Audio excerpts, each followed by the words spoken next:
और सर हिंदी में और आप क्या इनपुट देना चाहेंगे हिंदी में? मैं सर ये कहना चाहूँगा, जैसे सर ने पूछा कि ग्रामेटिकल मिस्टेक्स का, तो जैसे व्याकरण पोर्शन जो है उसमें तो ये चीज़ बिल्कुल भी नहीं चल सकती। जैसे खड़ी पाई, पूर्ण विराम, कुछ भी हलंत, जो भी छोटी भी चीज़ है, अगर वो नहीं लगी है तो वो कुछ भी मार्क नहीं मिलेगा। अगर आधा नंबर का भी है तो आधा नंबर भी नहीं मिलेगा, सीधा 0 मिल जाएगा। बट आगे अपन जैसे कंपोजिशन या एशे में जाते हैं, निबंध में जाते हैं, तो उनमें क्या है कि अपने पास टाइम की कमी रहती है, तो अपन क्या है, पेन बहुत स्पीड से चलता है, उसमें छोटी मोटी गलती हो जाती है और वो स्वाभाविक है कि किसी से भी हो सकती है। तो ग्रामर में ये मिस्टेक नहीं करनी है। दूसरा, हिंदी में स्कोरिंग पोर्शन जो है, व्याकरण तो क्या प्रैक्टिस से ही होगा, खूब सारे क्वेश्चन करने पड़ेंगे। आईएनस के तो शायद 2-3 पेपर ही अवेलेबल होंगे प्रीवियस ईयर के, बट आरएस के तो बहुत होंगे, तो वो भी कर सकते हैं प्रीवियस ईयर आरएस के।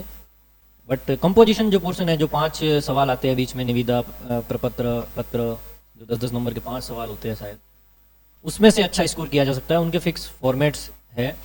और निबंध को जनरली ये प्रैक्टिस है कि 20 में से 6 से 15, अब उसमें अपन कितना इंप्रूव कर पाते हैं, क्योंकि निबंध अब 10वीं क्लास में भी लिखवाया जाता है, 8वीं में भी लिखवाया जाता है। बस इम्प्रूव करने के ऊपर आपका रहेगा कि कितना मिलेगा। जैसा इन्होंने बताया दोहा, या क्योंकि लाइन लिमिटेड है तो काम की मतलब चीज़ें लिखी ग्रामर में जाए, यदि मिस्टेक होगी तो वहाँ तो वहाँ तो 0 ही मिलेगा। 0-1 का ही गेम है। 0-1 का है। जो आप कह रहे हैं ना आरएएस वाला, तो इस बार हमने हिंदी की बुक में, जैसे 2018 में तो नहीं किया था जब आप लोग थे, अभी हमने जो एग्जाम है उसमें काम किया। जो हमारी हिंदी की बुक है ना, उसमें मैंने पिछले 10 आरएएस के पेपर्स के हिंदी के सारे क्वेश्चंस, ग्रामर, हाँ, ये भाग, अच्छा। ए, बे और से, तीनों के सारे क्वेश्चन अपने हिंदी की बुक में डाल ये दिए। बहुत अच्छा रहेगा। आरएएस के सारे क्वेश्चन डाल दिए, तो मेरे को लगता है कि ये बड़ा बेनिफिट मिलेगा बच्चों को इस बात का। आरएस में शायद 120 नंबर का हिंदी का पोर्शन होता है, हाँ। 200 नंबर का जो उनका पार्ट डी पेपर तो वो होता है। सारे क्वेश्चन उनके वहाँ क्या होता है, अपने बट यहाँ पैटर्न पर- वही है। हाँ, पैटर्न वही है। उसको अपने यहाँ उन्होंने- 500 शब्दों में निबंध लिखना होता है, उनके वहाँ 1000 शब्दों में लिखना होता है। हाँ। नहीं, अपने 250 है शायद, कुछ ऐसा है, वहाँ 500 डबल है, लेकिन अल्टीमेटली प्रैक्टिस उसी तरीके वही से है। हो जाएगी। सही। और कोई पॉइंट सर जो हिंदी में, और मतलब कोई भी गलती ना हो, मैं चाह रहा हूँ ये रिकॉर्ड तोड़े आप वाला, इस बार बच्चे 80 नंबर ला के दिखाएं हिंदी में। ऐसा क्या कर दें कि हिंदी में ऐड ऑन करना चाहूँगा। हिंदी में सर गलतियाँ तो होगी। हाँ, अपने जो टेक्निकल के इतने सारे सब्जेक्ट है, उसके बीच में टाइम निकालना है, हिंदी भी पढ़ना है और सोशल एस्पेक्ट पढ़ना है। मेरा जो जनरली रहता था, सुबह और शाम को एक टाइम फिक्स कर देता था, 1-1 घंटा मेरे को हिंदी पढ़ना है और सोशल एस्पेक्ट पढ़ना है। उसमें मैं टॉपिक देख लेता था कि भाई ये टॉपिक है, ये मेरे को पढ़ के इसको क्लियर करना है। मतलब टारगेट सेट था कि भाई ये मेरे को पढ़ना है हिंदी में और सोशल एस्पेक्ट में, वो पढ़ के उसके बाद में टेक्निकल पर टाइम दे देता था। ऐसे अपन करके एक हिंदी और सोशल एस्पेक्ट के लिए particular time per day fix कर सकते हैं। अभी इतना घंटा तो मेरे को हिंदी और सोशल एस्पेक्ट पढ़ना है पर डे, उसके बाद अपन टेक्निकल पे फोकस करें, इससे अपन अच्छा रिजल्ट आ सकता है। सर आपके मार्क्स याद है क्या हिंदी में? मेरे ज्यादा तो नहीं थे, 53 54 ऐसे लेकिन marks थे। आपका एक्सपीरियंस बड़ा वास्ट है, आपने और भी स्टेट्स के, आपको बता रहे थे मेरे को, यूपीपीएससी का आपने इंटरव्यू हाँ, दिया इंटरव्यू है, दिया। मैंने एचपीसी हरियाणा का इंटरव्यू दिया हरियाणा का, और है। गुजरात में तो क्लियर आपने किया है मैंने। असिस्टेंट इंजीनियर आपने जॉब भी करी जॉब है। करी है 2 साल। तो मतलब आप क्या कहना चाहेंगे बच्चों को, क्या मिस्टेक करते हैं बच्चे? जैसे अपना टेक्निकल सब्जेक्ट्स होते हैं, उससे अपन बोर नहीं होते जनरली, अपन करते रहते हैं। उसी बीच में अपन को जैसे आधा घंटा हिंदी के लिए निकाल लिया, शाम को फिर टेक्निकल पढ़ते पढ़ते आधा घंटा निकाल लिया। ऐसे जैसे है, तो ऐसे में क्या है, जैसे आपने 20 ऐसे लिख लिए जो अभी जनरल टॉपिक चल रहे हैं, जैसे जीएसटी हो गया, वृक्षारोपण हो गया, कुछ ऐसे टॉपिक आप मन से बना लिया, जैसे ऐसा कोई टॉपिक आ गया, जैसे वैसे उसमें तो ऑप्शन मिलेंगे 5-6 हैं, उसमें से एक लिखना है आपको। तो जो अभी रेगुलर, जैसे जीएसटी कम हुई है तो उसका हो गया, और भी कोई बहुत सारे टॉपिक्स हैं, जैसे राजस्थान में बाल विवाह से रिलेटेड हो सकता है कि जेंडर रेशियो वाला। तो ऐसा एक टॉपिक पकड़ के आप सोचें कि क्या पता मेरे को लिखना पड़ेगा, मैं कितना लिख सकता हूँ, वो हो गया। बेसिक जनरल नॉलेज जो आपकी जो भी है वो आप उसमें यूज कर लें, और पॉइंट वाइज लिखें, ज्यादा बढ़िया है कि आप फिगर्स नहीं भी लिखें तो, लेकिन स्केच हो, उसमें दिखने में थोड़ा सा सुंदर लगे। एकदम एक ही लाइन, अगला अगली लाइन, अगली लाइन, ऐसे नहीं, स्टेंजा के हिसाब से, पैराग्राफ के हिसाब से, कि भाई एक पैराग्राफ में एक चीज, फिर अगले पैराग्राफ वापस एक चीज, ताकि जो चेक करने वाला हो वो एक लाइन पढ़े, फिर उसका अच्छा ये तो इस पैराग्राफ से रिलेटेड है, उसके बाद भी इतना टाइम नहीं होता कि आपको एक लाइन पढ़ेगा। तो बेसिक जो पैराग्राफ वाइज, स्टेंजा वाइज आप लिखें तो थोड़ा सा इंप्रूव मिल सकता है। बाकी ग्रामर तो आपको रटनी ही पड़ेगी, उसका और कोई उपाय नहीं है, कि उसमें कोई लॉजिक भी नहीं है जो कि आप- गलत फहमी रहती है कि 10वीं तक पढ़िए उससे काम चल जाएगा, वो गलत ही फहमी है। वो गलत फहमी है। आपको नई सिरे से जो नवीन हिंदी व्याकरण की बुक है, राघव प्रकाश की बुक है, उसमें नंबर ऑफ जो जैसे युग्म शब्द है, विलोम शब्द है, तो आपको आने चाहिए। मतलब ये बेसिक क्राइटेरिया है। और 35 नंबर तो आपको लाने भी हैं जैसे भी करके, और 35 से लेके 60 तक का खेल है। नहीं 78 वाले हैं। नहीं, वो तो एक्स्ट्रा ऑर्डिनरी है, और सर मतलब हम तो हर बच्चे से कह रहे हैं रिकॉर्ड तोड़ना है। नहीं रिकॉर्ड तोड़ना चाहिए, बट मतलब एक जनरल अपन मान के चलें तो आपको उसमें कितना इंप्रूव करना है, तो वो है। बाकी कुछ जो फिक्स हैं, जैसे निविदा हो गए, ये तो आपको बिल्कुल ऐसे होने चाहिए कि निविदा आ गई तो मेरे को ये लिखना है, खाली ऊपर का नाम और नीचे का नाम चेंज करना है, बस जो उसमें लिखा होगा।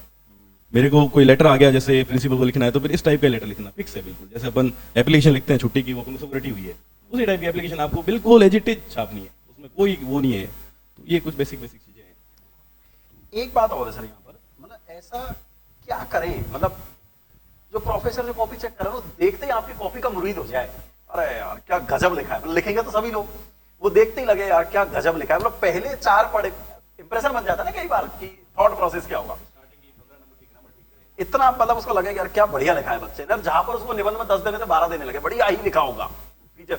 ऐसा क्या करें उस कॉपी में, बच्चे को उसके लिए क्या सजेस्ट करेंगे सर? बेसिकली क्या है कि आपकी जो प्रेजेंटेशन है ना वो बहुत इंपॉर्टेंट है।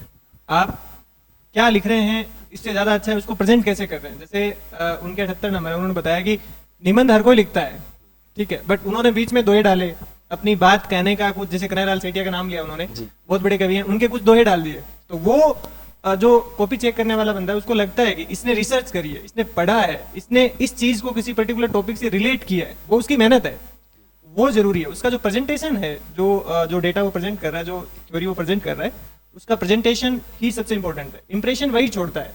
आपने एक दोहा लिख के उसको सही लिख दिया, हो सकता है आगे वो पूरा पढ़ भी नहीं पाए, और किसी के पास टाइम नहीं है कि आपका 2 पेज का पूरा निबंध पढ़े, किसी के पास समय नहीं है। कुछ स्केच बना दिया या कुछ दोहा लिख दिया या कुछ अलग से फैक्ट्स जो आपके दिमाग में है। बेसिकली प्रेजेंटेशन इज एवरीथिंग, वही सबसे इंपॉर्टेंट है, उसी से आपका फर्स्ट इंप्रेशन जाता है कि क्या है, क्यों है। दूसरा मात्रा, जो ग्रामेटिकल एरर्स हैं, जो सिली मिस्टेक्स होती है, जो हिंदी का टीचर आपकी कॉपी चेक कर रहा है उसको वो बहुत इरिटेटिंग चीज लगती है कि मतलब ये क्या है, मतलब ये थोड़ी एक्सपेक्ट कर सकते हैं मैंने किसी ऑफिसर से कि वो ऐसी गलती करता है। वो दोनों चीजें मेरे हिसाब से मोस्ट इंपॉर्टेंट है, उसका प्रेजेंटेशन और उसकी जो ग्रामेटिक्स है वो थोड़ी सी सही रहे। लेकिन जब टीचर कॉपी चेक करेंगे तो सबसे पहले तो उसके सामने वो 2-2 नंबर वाले क्वेश्चन 1.5 नंबर वाले आएंगे, है ना, निबंध तो बहुत बाद में आएगा। तो शुरू में ही कुछ ऐसा जो ढल जाए, वो सांचे में ढल जाए कि हाँ यार क्या कॉपी आई है, आज का दिन बन गया, क्या करें सर ऐसा, मतलब बच्चों को, ताकि हर बच्चा ऐसा लिख के आए। मुझे लगता है सर हम शुरुआत जब करते हैं ग्रामर से तो हमारा इंप्रेशन वहीं पे, first impression is last impression, वहीं से स्टार्ट होना चाहिए। तो मुझे लगता है कि सर जो 0 और 1 वाला खेल है ना, शुरू का 30 नंबर उसमें चलता है सर, उसमें आप जितना बेटर करोगे ना, आप उसमें अगर 25 मार्क्स लेके आते हो तो पीछे वो आपकी छोटी मोटी मिस्टेक्स भी होंगी, वो समझता है इतना कि ठीक है, अगर हो गया कहीं पे कोई चीज़ इधर उधर हो जाती है तो वो चल जाता है। इधर आपका 0-1 ही चलेगा, चाहे वो हिंदी मीडियम से है या फिर इंग्लिश मीडियम से। अगर आप उत्तम में क्या लगा रहे हो, अगर एक छोटा सा आपने वो छोड़ दिया तो उत्तम खराब हो जाएगा, उत्तम हो जाएगा। तो ये तो सबको ध्यान रखना है सर, इसमें कोई बड़ी बात नहीं है। उत्तम और उत्तम में तो सर दिखता है, वो चाहे इंग्लिश मीडियम से बंदा आए चाहे हिंदी मीडियम से आए, उसको तो गलत ही मानेगा सर। 0-1 है 30 नंबर में। तो मैं तो सर इसको हिंदी को ए व से की बजाय 2 पार्ट में डिवाइड करके देखता था। पहला 30 मार्क्स का सेगमेंट होता है ए पार्ट, बे पार्ट होता है 50 मार्क्स का, और 20 मार्क का होता है सर निबंध जो है। इस तरीके से 100 मार्क्स में इसका डिवाइडेशन होता है। मैं इसको 2 पार्ट में ही देखता था, प्रिपरेशन करता था। 30 नंबर जो ग्रामर का है और 20 नंबर जो निबंध का है। मैं सोचता था कि इसमें ज़्यादातर चीज़ें ऐसी हैं जो आप मैनेज करोगे, बाकी तो फॉर्मेट फिक्स है सारा की सारा। हिंदी मीडियम और इंग्लिश मीडियम वाला सर इशू जब आप सेमिनार कर रहे थे स्टूडेंट साथ में तब भी आया था। हिंदी वाला बंदा अपने आप को इसमें बड़ा समझता है कि भाई मैं ये कर लूँगा, और इंग्लिश मीडियम वाला अगर मैंने कभी किया नहीं, दोनों के साथ में ये स्थिति होती है। तो इंग्लिश मीडियम वाला जो बंदा है वो ये बात समझे कि हिंदी मीडियम वाला है, इसने भी 10th तक ही ग्रामर पढ़ी है। 11th और 12th में किसी ने भी ग्रामर नहीं पढ़ी होती है। जो नया सिलेबस है उसमें किसी ने भी 11th-12th में ग्रामर जैसा कोई सब्जेक्ट हाथ में नहीं लिया है किसी बंदे ने भी। जो नया सिलेबस चेंज हुआ था हमारे टाइम पे उसमें कुछ भी नहीं था। तो सबका वही है, इंग्लिश मीडियम वाला भी वही पढ़ के आया है और हिंदी मीडियम वाला वो भी 10 तक ही पढ़ के आया है। बस फर्क इतना है कि हिंदी मीडियम वाला उसके लगातार टच में है और इंग्लिश मीडियम वाला उसको छोड़ चुका है काफी समय पहले। तो 30 नंबर में से जो जिसको सिर्फ ये है कि यार मेरा पास ये निकल जाए, टेक्निकल में तो मैं 180 लेकर आऊंगा, फोड़ दूंगा उधर, तो उसके लिए एक स्ट्रेटजी है सर। और जो बंदा ये चाहता है कि मुझे स्कोर अच्छा करना है, बेटर करना है, इसमें भी मुझे 80 लेके आने और तब जाके मैं टेक्निकल में भी देखूंगा, उसके लिए सर अलग स्ट्रेटजी है। तो सर मैंने तो इस तरीके से अपने आप को प्रिपेयर किया था, ग्रूम किया था कि पहले 30 मार्क्स में मुझे उसको चेहरा मोहरा दिखा देना है मेरा अच्छा। राइटिंग मेरी ठीक ठाक थी, इतनी अच्छी तो नहीं थी लेकिन ठीक थी, तो उसको दिखता था। काटा पीटी में करना नहीं चाहता था कुछ भी। एक बार सोच लो और 30 नंबर में आप सही लिखो, जो आपको लिखना है उसको काट के दोबारा मत लिखो। सर उसमें हिंदी मीडियम है या इंग्लिश मीडियम है, अनुलोम विलोम शब्द हो गए सर, उसमें सबको ही पढ़ना पड़ेगा। आप कितना भी कुछ भी कर लें, हिंदी मीडियम वाले को बहुत सारी चीजें नहीं आएंगी। सेम प्रिपरेशन हिंदी वाले को करनी पड़ेगी, सेम इंग्लिश वाले को करनी पड़ेगी। जैसे संधि हो गया सर, पहला टॉपिक आता है संधि। उसको टीचर एक जो सारे फॉर्मूलेज हैं वो आपको बता सकता है, उसके बेस पे आप कुछ कुछ चीजें निर्धारित कर सकते हैं। लेकिन सर वो कितना भी आ सकता है, कहीं से भी आ सकता है। उसके लिए आप कुछ कुछ चीजें ऐसी हैं जो क्लासरूम पे ही मैं डिपेंड रहा था, मैंने उसके अलावा कुछ नहीं पढ़ा था। कुछ कुछ चीजें ऐसी हैं जो राघव प्रकाश की मैंने हेल्प ली थी। इंग्लिश मीडियम वाले भी लें, हिंदी मीडियम वाले भी लें इसके लिए। तो सबसे पहले जो 2 वर्ड होते हैं उनके बीच में डिफरेंस बताना होता है कि आप इसको बताएं इसको बताएं। तो वो चीज़ें टीचर एक लिमिट में ही पढ़ा सकता है आपको क्लासरूम में, और वो बहुत सारी हैं। तो आप एक बारी राघव प्रकाश या कोई भी बुक जो आप फॉलो करते हैं उससे देख लें, आपको बहुत सारी हेल्प मिल जाएगी। मुहावरे हैं, सिर्फ उनका अर्थ नहीं बताना है आपको, वाक्य में प्रयोग करना है। तो आप एक सरसरी नजर एक बारी मार लेंगे तो आपको समझ में आएगा कि मैं इसको ऐसे लगा सकता हूँ। हमारे में आया था छठी का दूध, अभी हर कोई बता सकता है सर छठी का दूध। तो उसमें लिख दिया अपन ने कि भाई हिंदुस्तान की सेना ने 1999 में पाकिस्तान को धूल चटा करके छठी का दूध याद दिला दिया, ये सब जानते हैं। और उसको एक बार देख लेंगे आप, उसको सामने हाथ रख के और पढ़ लेंगे तो उसको समझ में आ जाएगा कि इस तरीके से ये चीज़ का प्रयोग करना है। तो ग्रामर तो सर हिंदी मीडियम है या इंग्लिश मीडियम है, सबको इसी तरीके से प्रिपेयर करनी है। हिंदी मीडियम वाले उसमें उछल के अगर कितना आगे जाएंगे उतने नीचे गिरेंगे, क्योंकि आपको भी वही चीज़ें पढ़नी है। दो वर्ड के बीच में डिफरेंस करना है। आपने खूब हिंदी पढ़ी होगी लेकिन आपको पढ़ना ही पड़ेगा, तभी जाके वो समझ में आएगा। आपको जो पर्यायवाची हैं वो आपको लिखने ही पड़ेंगे। बहुत सारे लोगों के सर हमारे में एक क्वेश्चन आया था, बोले मेंढक का पर्यायवाची लिखें, तो बहुत सारे लोगों का गलत बताइए कि लिख पाए थे, नहीं लिख पाए थे। तो सर वो सबको ही पढ़ना पड़ेगा सिमिलर तरीके से। तो मुझे लगता है कि इंग्लिश मीडियम वाले तो 35 नंबर पर फोकस करने के लिए पहले सोचें कि यहाँ पे मैं 15-20 मार्क्स के बीच में कुछ भी लेके आ जाऊंगा। फिर अगला सेगमेंट आ जाता है, मैं निबंध को देखता हूँ, जो लास्ट में पोर्शन रहता है उसको देखता हूँ। उसके लिए सर मैंने स्ट्रेटजी अपनाई थी कि मैंने 50 के समथिंग गद्य और पद्य के कुछ सेंटेंस लिखे थे अपने, तो उनको मैं इसमें कोट करता था। जहाँ पे गद्य की जरूरत है या पद्य की जरूरत है तो वहाँ पे डालता था। उसको हाईलाइट भी करता था, अंडर इसको जो अंडरलाइन करनी है वैसे भी करता था, या फिर उसको इन्वर्टेड कोमा में डालना है तो वो करता था। और जो एक पोर्शन सर बे पार्ट में आता है, उसमें एक लाइन होती है, उसको एक्सटेंड करना होता है अपने को। उसमें भी मैं उनको कहीं कहीं मैंने 2 लाइन डाली थी, मैं कॉपी दूंगा सर आपको, तब आप उसमें देख सकते हैं। उसमें एक लाइन 2 लाइनों का एक गद्य था, वो मैंने डाल दिया था। इन चीज़ों को मैंने 50 के समथिंग एक पेज पे लिखी हुई थी, उनको मैं बार बार, जैसे अपने टेक्निकल के कुछ क्वेश्चन होते हैं जिनको हम भूल जाते हैं, कुछ जो अपने फॉर्मूलाज होते हैं भूल जाते हैं, उनको लिख लेते हैं शॉर्ट नोट्स में। सेम मैंने हिंदी में किया था, मैंने उनको लिख लिया था एक पेज पे और उनको बार बार याद करता था, क्योंकि सर ये चीज़ ऐसी है जो आपको बार बार मेमोराइज ही करनी पड़ेगी, तभी जाके आप इसमें आउटपुट निकाल पाएंगे जो एग्जाम पे। बार बार आप एक एग्जाम देते हैं, टेस्ट सीरीज देते हैं, तो आपकी नज़र उस चीज़ पे चली जाती है कि मैं ऐसे ऐसे ऐसे ऐसे इसको लिख सकता हूँ, इसको यहाँ मैनेज कर सकता हूँ, इसको यहाँ कर सकता हूँ। 50 के बाहर मुझे लगता है सब लोग जानते हैं कि नहीं जाएगा। जैसा अभी सर ने बताया कि जो गद्यांश वो होता है, निबंध होता है, उसमें हमें पता होता है कि 10-15 ये ज्वलंत मुद्दे हैं, इन पर हम काम कर सकते हैं।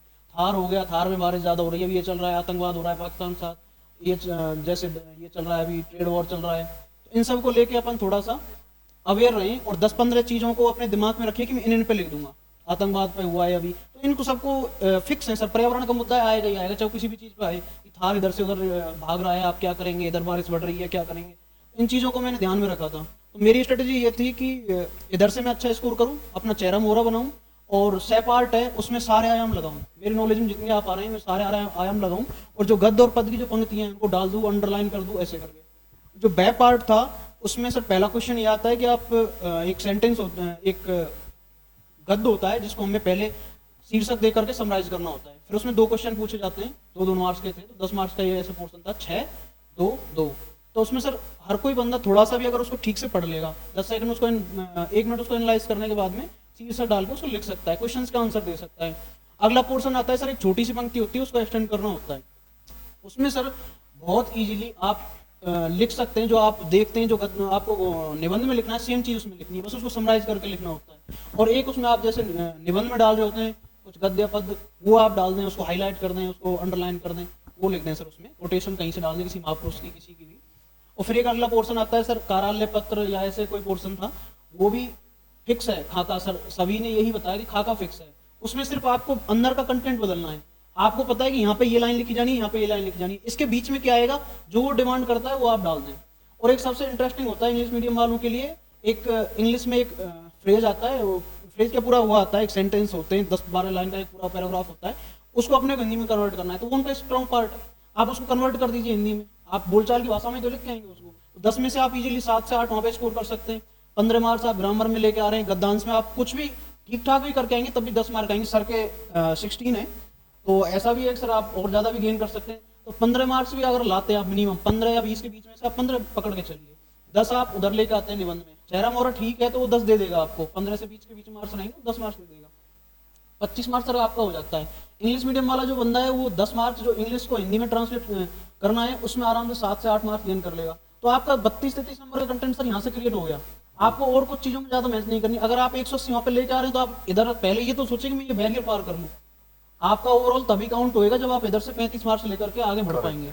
तो मैंने तो सर ये स्ट्रेटजी अपनाई थी। बाकी हिंदी मीडियम वाले ध्यान दें कि आपको अगर सोशल में उनसे आगे निकलना है तो आप उनसे 2 कदम आगे रहिए, आप फायदा उठाइए ना सर उस चीज़ का। अगर आपका कोई स्ट्रॉन्ग है पार्ट तो आप उनसे 5 नंबर यहाँ पे लेके चलिए।